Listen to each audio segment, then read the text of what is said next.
Welcome back. We continue our look at taxes on public affairs on Peach. We welcome accountant and tax expert Andrew Poulos from Poulos Accounting and Consulting. Thanks for being here this morning. Thanks for having me. All right, so we just had the gentleman from the IRS on. You are the person who's trying to get as much money back for the clients as possible. Polar opposite here.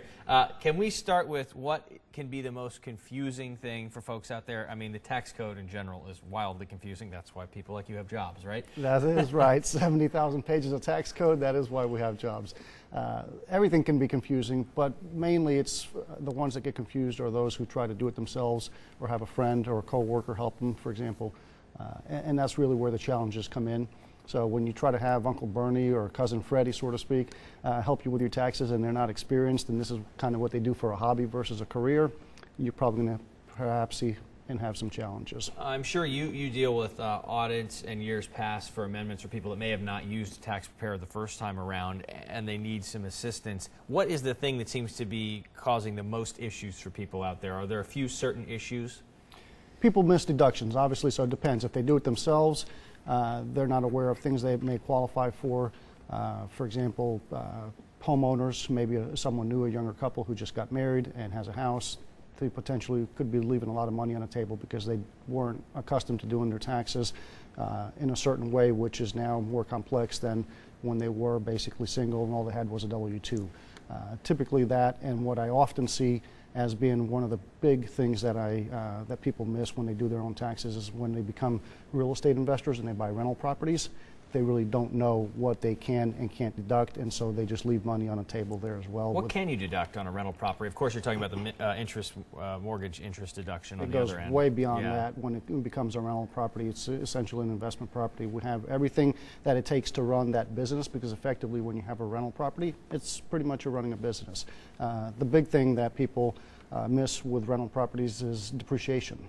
So that's your capital investment. If you spend $150,000 to buy a rental property and you're not taking depreciation, you're probably leaving anywhere from $3,000 to $6,000 of deduction on the table to the IRS. Very interesting. All right, what about the Affordable Care Act? That is kind of a brand new thing this year. It's been around for a couple of years, but this is the year the penalties go into effect. Yeah. Penalties go into effect. What's really is becoming challenging this year is not per se the penalties. Where the challenges come in is now that folks are waiting for these forms, the verification of health insurance, 1095A, B, and C. And the IRS has granted an extension on employers to get those out to their employees until March 31st. So right now we're just sitting on tax returns where we're waiting for verification, meaning the 1095B or C that the employee hasn't received. That's the biggest challenge we're seeing right now. And then we're seeing basically challenges with folks who have changed jobs, may have been without insurance for 30 or 60 or 90 days. People have had hardships. Does that penalty apply? Is there a certain amount of time you have grace period to kind of get back up on your feet between jobs? There's certain exemptions basically. So if someone has lost their job, they may qualify for an exemption even though there's a period of say 90 or 3 or 4 months. I mean, we live in Atlanta where a lot of people become unemployed and they may be out 6 months or a year till they find another quality job. So you may not be subjected to the penalty because you could qualify for an exemption if you're going through a hardship. That's also a reasonable cause basically where you could qualify for an exemption there as well. Let's hit on some of the common mistakes people make. Common mistakes. Common mistakes obviously are as we discussed before, leaving money on the table, getting it wrong in a sense where you just don't know what you're doing, you think you know what you're doing, and then you subject yourself to possible trouble with the IRS. So there's all sorts of common mistakes in a wide variety depending on the person's facts and circumstances and situation. Is there anything that screams audit to the IRS on a tax return, and what are they? Yeah, let me tell you, the way the IRS is conducting audits now, we are all accustomed to getting that letter and that, the friendly IRS agent coming to sit down face to face with you.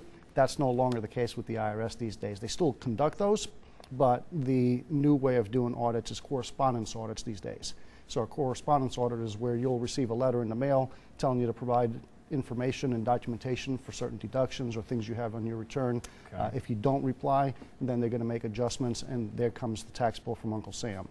But the things that we're seeing patterns on are high charitable donations. As far as cash donations, if you start donating a lot of money, you better have documentation because they're going to come questioning. Then we have a problem area which the service has put out there with Schedule C filers, small businesses who are sole proprietorships. And those folks, basically, if you have losses, you got to be careful, make sure everything's documented. That's not to say that your losses aren't allowable or they're not accurate, but if you have losses, you're more prevalent to possibly having an audit, basically, versus someone who isn't. And no one wants an audit. No. That we can all agree on. All right, stay with us. We talk more with Andrew about avoiding identity theft when we come back.